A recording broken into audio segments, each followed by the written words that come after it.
주식시장 활성화를 약속했던 이재명 대통령이 한국거래소 시장감시본부를 찾았습니다. 우리 주식시장이 저평가된 건 신뢰가 무너진 탓이라고 지적했습니다. 너무 불공정하고 불투명하고 다른 나라 사람들이 보면 저 시장을 어떻게 믿냐 이렇게 생각될 정도 아닙니까? 솜방망이 처벌 문제도 언급했습니다. 주가 조작 등 불공정 거래에는 원스트라이크 아웃제를 도입하고 부당이득을 환수하는 등 엄벌하겠다는 의지를 밝혔습니다.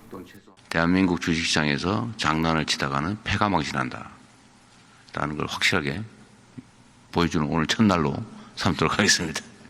신종수법에 대응해 불공정 거래를 조속히 적발하도록 시스템을 개선하고 조직과 인력 확충 방안도 검토하라고 지시했습니다. 실무 담당 직원들의 어려움도 청취했습니다. 편하게 하세요. 형이다 이렇게 생각하고.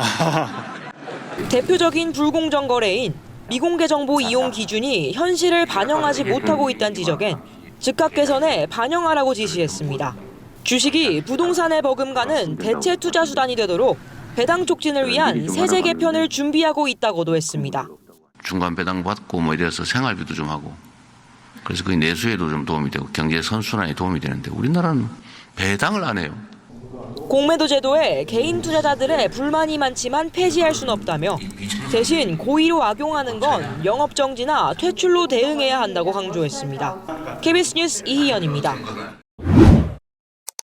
코스피 2,907포인트, 2022년 1월 이후 처음으로 2,900선을 넘었습니다.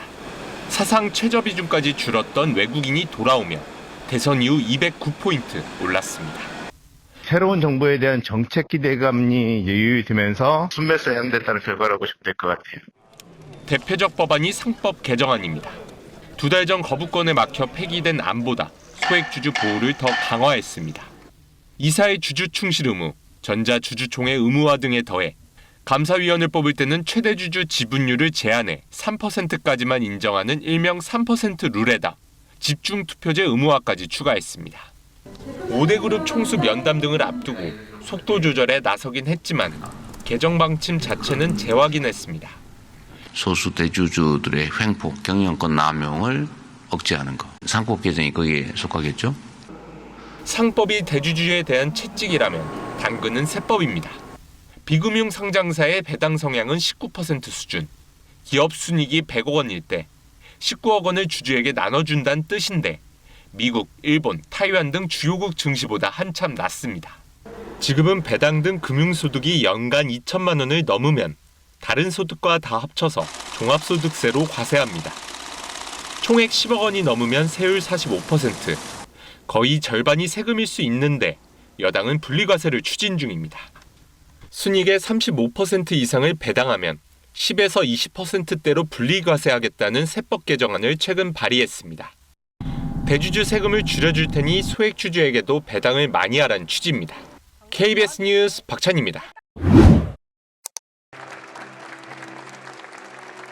또 한 가지는 우리가 배당을 너무 안 하는 나라여서 아까도 얘기했지만 중국보다도 안 하는 그런 나라에서 이게 다른 나라는 우량주 사서 중간 배당 받고 뭐 이래서 생활비도 좀 하고 그래서 그 내수에도 좀 도움이 되고 경제 선순환에 도움이 되는데 우리나라는 배당을 안 해요. 여러 가지 이유가 있겠죠. 그래서 배당을 좀 촉진하기 위한 뭐 세제 개편이나 제도 개편을 저희가 준비하고 있습니다. 무조건 이제 배당 소득세를 내리는 게 능사냐? 이건 잘 모르겠어요. 그래서 이소영 의원이 제안한 바대로 배당 성향이 높은 데만 배당 소득세를 깎아주는 뭐 그런 방식. 이소영 의원이 아마 35%를 넘는 경우만 배당 소득세를 깎아주자 이런 법안을 낸 것 같아요.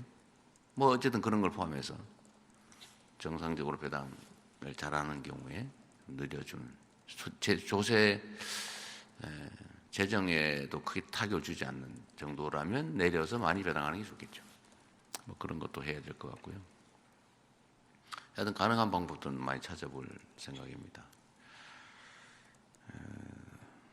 하여튼 우리 국민들께서 이제는 주식 투자를 통해서 중간 배당도 좀 받고 생활비도 좀 할 수 있게 이런 부동산 내 버금가는 대체 투자 수단으로 좀 만들면 뭐 기업들이 자본 조달도 좀 쉬울 거고 좀 대한민국 경제 전체가 선순환되지 않을까. 그 핵심 축에 어떤 증권 시장이 있습니다.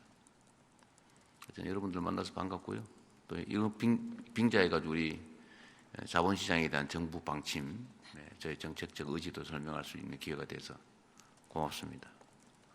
긴 시간 이렇게 함께 해주셔서 시간 때워주셔서 감사합니다. 고맙습니다.